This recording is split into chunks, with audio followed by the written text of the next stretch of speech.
इतनी ज़्यादा मेहनत करने के बाद तकरीबन 1 आध घंटे की मेहनत के बाद जब फाइनल लुक दिखाने का टाइम आता है तब अचानक से लाइट चली जाए तो कैसा लगेगा। बहुत ही बुरा लगता है फ्रेंड्स, इतना बुरा लगता है ना, क्या ही बताऊँ आपको। लेकिन चलिए कोई बात नहीं, पिज़्ज़ा बना लेते हैं। तो यहाँ पर सबसे पहले फटाफट मैं आपको दिखाऊंगी शॉर्टकट तरीके से। पहले आपको थोड़ा गुनगुना पानी कर लेना है, उसमें हम 1.5 चम्मच, खाने वाली चम्मच से 1.5 चम्मच हम यहाँ पे चीनी डालेंगे। देखिए जितना शॉर्टकट तरीका मैं आपको दिखा रही हूँ, अगर आप इसी सिस्टम से काम करेंगे तो सिर्फ आधे घंटे में आपका काम हो जाएगा। मुझे तो शूटिंग करनी होती है, इसलिए बार बार कैमरे को रोको, वापस चालू करो, उसमें 1 आध घंटा लग जाता है, बट आधे घंटे में पिज़्ज़ा रेडी हो जाता है। यहाँ पे पानी गुनगुना होकर मैंने चीनी को अच्छे से डाइल्यूट कर लिया। अब सेम साइज़ की चम्मच है, देखिए मैं आपको दिखा रही हूँ, यहाँ पे सेम साइज़ की चम्मच से यहाँ पे ड्राई इंस्टेंट ईस्ट हमें 1.5 चम्मच लेना है। मैंने यहाँ पे चीनी और ईस्ट दोनों का नाप सेम रखा है। आप चाहें तो ईस्ट से 2 गुना चीनी रख सकते हैं। 1 चम्मच अगर ईस्ट ले रहे हैं तो 2 आप चम्मच आप चीनी ले लीजिएगा, ये भी कर सकते हैं। मेरी तरह आप इक्वल भी रख सकते हैं। अब यहाँ पे इसको अच्छे से डाइल्यूट करेंगे। ध्यान रखिए चीनी को डाइल्यूट करने के बाद पानी को एक बार चेक कर लेना है। पानी लुक वार्म वाटर जिसे कहते हैं, हल्का गुनगुना, बस उतना ही होना चाहिए, नहीं तो आपकी ईस्ट जो है वो एक्टिव नहीं होगी।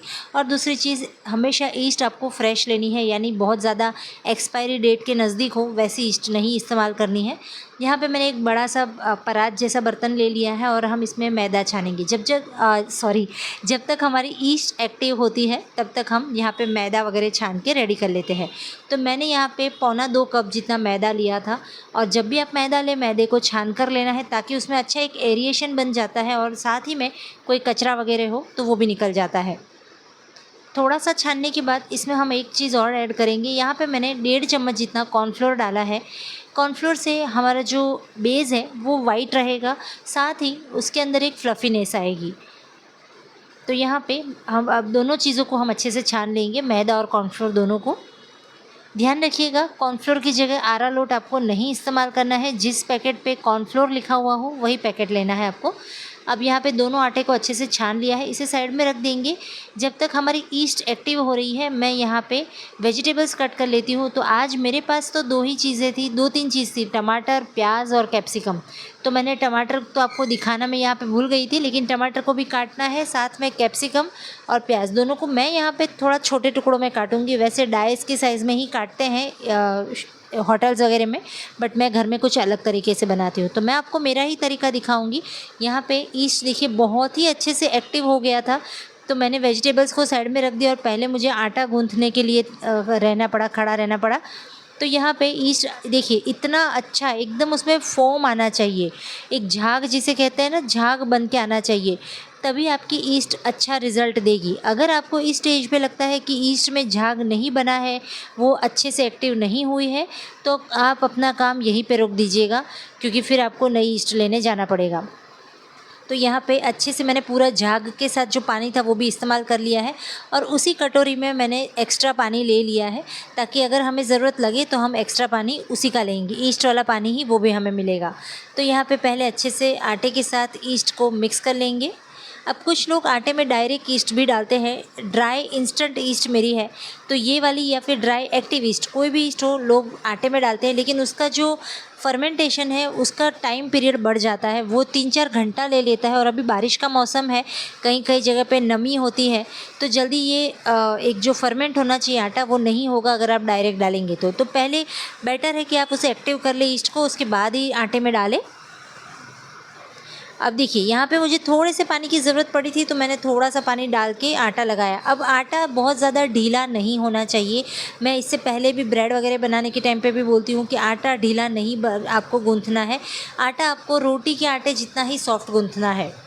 अगर आप पहले से ही आटे को ढीला गूँथ लेंगे तो उसके बाद जब ये फर्मेंट हो जाएगा आटा, तो फिर तो इतना ज़्यादा लिक्विडी हो जाएगा कि आप उसे हैंडल नहीं कर पाएंगे। तो शुरुआत से ही आप अगर इसको रोटी जैसा रखेंगे तो आराम से हो जाएगा आपका काम। आप आगे आगे देखते जाइए, मेरा भी सेम वैसे ही मैंने किया है। अब आटा गूँथ लेने के बाद मैंने इसे एक प्लेट जैसी मेरे पास प्लेट है प्लास्टिक की, उसमें निकाला है। सॉरी मेलामाइन की है ये, क्योंकि इसके अंदर मुझे इसको अच्छे से गूंथना है। अब देखिए नमक मैंने पहले नहीं डाला था, शुरुआत में आपने ध्यान से देखा हो तो नमक हमने आटे में नहीं डाला था। क्यों नहीं डाला था? क्योंकि अगर आप आटे के साथ नमक डाल देंगे तो कई लोगों का रिज़ल्ट वो दिखा देते हैं, बट मेरा नहीं आता है। तो मैं कभी भी आटे के साथ नमक नहीं डालती हूँ, मैं तेल के साथ डालती हूँ। तो तेल मैंने 5 चम्मच खाने वाला लिया, उसके बाद उसमें नमक डाल के मैंने उसको मिक्स कर लिया और फिर मैंने उसी तेल में आटे को गूंथना स्टार्ट कर दिया। तो देखिए यहाँ पे आटा मेरे हाथों में भी ज़्यादा चिपक नहीं रहा है, मुझे एक्स्ट्रा सूखा आटा या तेल कंटिन्यूस लेने की ज़रूरत भी नहीं पड़ रही है। तो इस तरीके से ना तो आपके आटे की क्वांटिटी बढ़ेगी और ना ही बहुत ज़्यादा तेल यूज़ होगा। तो यहाँ पे देखिए अच्छे से इसको मैंने मसला है। घड़ी में देख के आपको 10 से 12 मिनट तक इसे मसलना है और हथेलियों में अगर आपको लगे तो थोड़ा थोड़ा तेल आप लगा सकते हैं, लेकिन आटा एकदम स्मूथ चिकना हो जाना चाहिए। वो आपको लगेगा। स्ट्रेच एंड फोल्ड मेथड से ही करना है, जैसे मैं यहाँ पे कर रही हूँ। मैंने वीडियो को थोड़ा सा फास्ट फॉरवर्ड किया है, नहीं तो वीडियो बहुत ज़्यादा लंबा हो जाता। तो देखिए ऐसा करने के बाद इसको 1-2 बार पटकना है, जैसे धोबी घाट पे कपड़े पटके जाते हैं ना, बस वैसे ही इसको आटे को 3-4 बार पटक लीजिएगा, उससे अच्छा एरिएशन हो जाता है। और ये देखिए अच्छे से ये एकदम इलास्टिसिटी इसमें जो बोलते हैं ना वो आ गया है, ग्लूटेन इसमें रिलीज़ हो गया है। अब यहाँ पे इसको अच्छे से इसका गोला बनाएंगे और जिस बर्तन में मैंने इसको गूंथा था ना आटे को, उसी बर्तन में मैंने थोड़ा सा तेल लगा लिया है और इस आटे को हम इसमें रख देंगे बीच में। ऊपर से थोड़ा सा तेल लगा के इसे भी चिकना कर लेंगे ताकि जब ये फर्मेंट हो जाए तो ड्राई ना हो। इसको ढक के हमने छोड़ दिया है आधे घंटे के लिए सिर्फ। आप देखिएगा भले नमी वाली सीज़न है फिर भी आटा मेरा आधे घंटे में ही फर्मेंट हो जाएगा। तब तक हम यहाँ पे वो टॉपिंग तैयार करते हैं। तो यहाँ पे प्याज, शिमला मिर्च और टमाटर, आप तीनों बेल पेपर्स भी ले सकते हैं। चिली फ्लेक्स डाल दिए हैं मैंने यहाँ पे 1 छोटी चम्मच जितना। 1 छोटी चम्मच ही मैंने ओरेगानो लिया है। आधी चम्मच जितना हम मिक्स हर्ब लेंगे। तो ये मिक्स हर्ब इस तरह से लिखा हुआ आता है, मैं पैकेट से लाती हूँ, बॉटल में भी आते हैं। साथ में नमक डाला है मैंने। टॉपिंग जितना ही नमक आप यहाँ पे डालिएगा, क्योंकि आटे का नमक हमने उसके हिस्से में डाल दिया है। यहाँ पे सभी चीज़ों को अच्छे से मिक्स करेंगे। ये मेरा तरीका है, मैं बार बार कहती हूँ ये मेरा तरीका है, मैं मेरे तरीके से आपको दिखा रही हूँ। अब यहाँ पे मैंने टमाटो सॉस डाला है, आप चाहें तो शेज़वान सॉस या पिज़्ज़ा सॉस आता है वो भी ले सकते हैं। इसके साथ ही आप चाहें तो मेयोनीज़ भी ले सकते हैं। अच्छे से मिक्स कर लिया है, इसे साइड में रख देंगे जब तक वो अच्छे से एक उसका टेस्ट इन्हेंस होता है, तब तक आटा देख लेते हैं। तो आटे को मैंने एक बार चेक किया, नहीं हुआ था, रख दिया वापस से और फिर 10-15 मिनट बाद देखा तो अच्छे से देखिए डबल से भी ज़्यादा बड़ा हो गया था और एक पंच मार के इसकी हवा निकाल दी।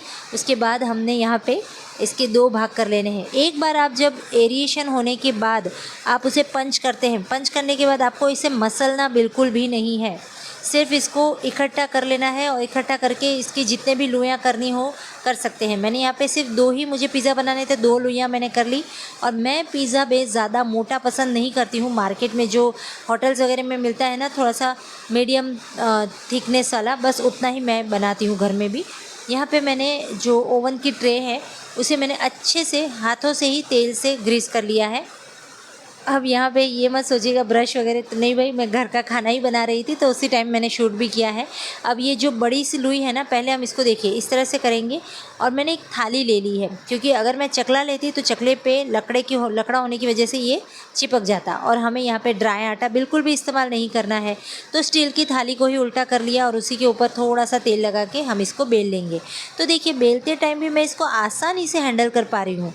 तो बस आपके आटे की भी जो एक थिकनेस है वो इसी तरह की होनी चाहिए। हम इसे थोड़ा सा लंबा बेलेंगे, क्योंकि मुझे थाली में 2 एडजस्ट करने हैं एक साथ में, तो मैं इसे थोड़ा लंबा ही बेल लूँगी।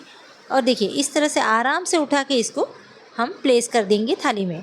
इसी तरह से दूसरा भी मैं जो मैंने लुई काट के रखी थी उसको भी इसी तरह से थाली पे थोड़ा तेल लगा के पहले थोड़ा हाथों से फैला लेंगे, उसके बाद थोड़ा सा बेलन चला के इसको भी लंबा बेल लेंगे। देखिए बहुत ही आराम से बिना सूखे आटे की मदद के हम इसे बेल पा रहे हैं। सूखा आटा लगाने से क्या होता है कि थोड़ा सा ड्राइनेस आ जाती है बेस में और फिर वहाँ से वो जलने वाला भी इफ़ेक्ट आ जाता है, तो वो ना हो इसीलिए मैं बिल्कुल भी सूखा आटा नहीं लेती हूँ। अब देखिए एक मेरा बराबर हुआ था, एक में थोड़ा सा वो चौड़ा ज़्यादा हो गया तो ऊपर चला गया, कोई बात नहीं, उसे एडजस्ट करेंगे और थोड़ा सा रहेगा तो वो क्रिस्पी हो जाएगा, खा लेंगे। तो यहाँ पे 2 बेस को मैंने अच्छे से प्लेस कर दिया है। अब फोक की मदद से हम इसे फोक कर देंगे। आप चाहें तो टूथपिक की मदद से कीजिए, छुरी की मदद से कीजिए या फोक की मदद से। ताकि इसके अंदर ये फूले नहीं, ब्रेड की तरह इसे हमें फुलाना नहीं है, तो इसलिए हमने यहाँ पे छेद कर दिए हैं। अब इसके ऊपर बेस में कोई सॉस वगैरह नहीं लगाएंगे, क्योंकि नॉर्मली आप चाहें तो लगा सकते हैं। अगर आपने टॉपिंग में किसी तरह का कोई सॉस वगैरह नहीं डाला है तो आप इस पर लगा सकते हैं, बट मैंने तो ऑलरेडी टॉपिंग में सॉस डाल दिया है, तो अब मैं इसमें बेस में कोई भी सॉस नहीं लगाऊंगी, नहीं तो ज़्यादा सॉगी हो जाएगा। यहाँ पे दोनों में इक्वल क्वांटिटी में मैं यहाँ पे टॉपिंग डाल दूँगी। अब यहाँ पे मैंने टॉपिंग में सिर्फ 3 चीज़ें ली है। मैंने जैसे आगे बताया, आप तीनों कलर के बेल पेपर्स ले सकते हैं, स्वीट कॉर्न ले सकते हैं, और भी बहुत सारे वेजिटेबल्स जो आपको पसंद हो वो ले सकते हैं। तो यहाँ पे अगर आप चाहें तो मशरूम वगैरह भी इसमें डाल सकते हैं। यहाँ से अच्छे से मैंने स्प्रेड कर दिया है टॉपिंग को, और कहीं कहीं पे मेरी टॉपिंग थोड़ी सी मुझे कम लगी थी, लेकिन कोई बात नहीं, चीज़ वगैरह आएगा तो सारा कुछ एडजस्ट हो जाएगा। तो देखिए अच्छे से मैंने टॉपिंग को फैला दिया है। अब इसके ऊपर हम चीज़ डालेंगे। आपके पास अगर प्रोसेस चीज़ है तो आप उसे ही डाल दीजिएगा कद्दूकस करके। मैं आज यहाँ पे मोज़रेला और चेदार दोनों चीज़ डालने वाली हूँ। तो पहले मैंने यहाँ पे मोज़रेला चीज़ डाल दी है, नहीं ये चेदार चीज़ है, सॉरी, ये चेदार चीज़ मैंने डाली है पहले। ये दोनों कॉम्बिनेशन में भी आती है, चेदार और मोज़रेला, ये दोनों का कॉम्बिनेशन भी आता है अमूल का, तो वो भी आप ले सकते हैं। मेरे पास दोनों अलग अलग थे तो मैंने दोनों अलग अलग लिए हैं। अब मैं मोज़रेला डाल रही हूँ। ये कद्दूकस किया हुआ ही मुझे मोज़रेला का पैकेट मिला है, तो डायरेक्ट उसी को थोड़ा सा हाथ से अलग अलग करके उसके लच्छों को मैं डाल रही हूँ यहाँ पे। पिज़्ज़ा पे चीज़ कितना लेना है वो आपकी चॉइस के ऊपर है, इसकी कोई क्वांटिटी नहीं होती है। अब मैंने देखिए 10 मिनट के लिए सिर्फ रेस्ट दिया था ताकि अच्छे से सेकेंड फर्मेंटेशन हो जाए। उसके बाद मैंने इसके ऊपर ऑलिव ऑयल डाला है, अच्छे से ऑलिव ऑयल मैंने स्प्रेड किया है पूरे में, ताकि जो वेजिटेबल्स है वो अच्छे से पक भी जाएंगे, और ऑलिव ऑयल हमारी हेल्थ के लिए भी अच्छा है। तो अगर हम इस तरह का फूड खा रहे हैं तो थोड़ा सा उसके साथ कुछ अच्छा भी टच देना चाहिए। मैंने इसे सिर्फ 15 मिनट के लिए बेक किया था। 15 मिनट में ये अच्छे से बेक होता है। आपका ओवन कितना हीट करता है उसके ऊपर है, कम ज़्यादा हो सकता है। बस इसके बाद लाइट चली गई थी जो मैंने शुरुआत में आपको दिखाया। तो आई होप आज का ये वीडियो आपको पसंद आया होगा। पसंद आया हो तो लाइक शेयर कमेंट्स करना ना भूलें। मिलते हैं नेक्स्ट वीडियो में, तब तक के लिए बाय बाय।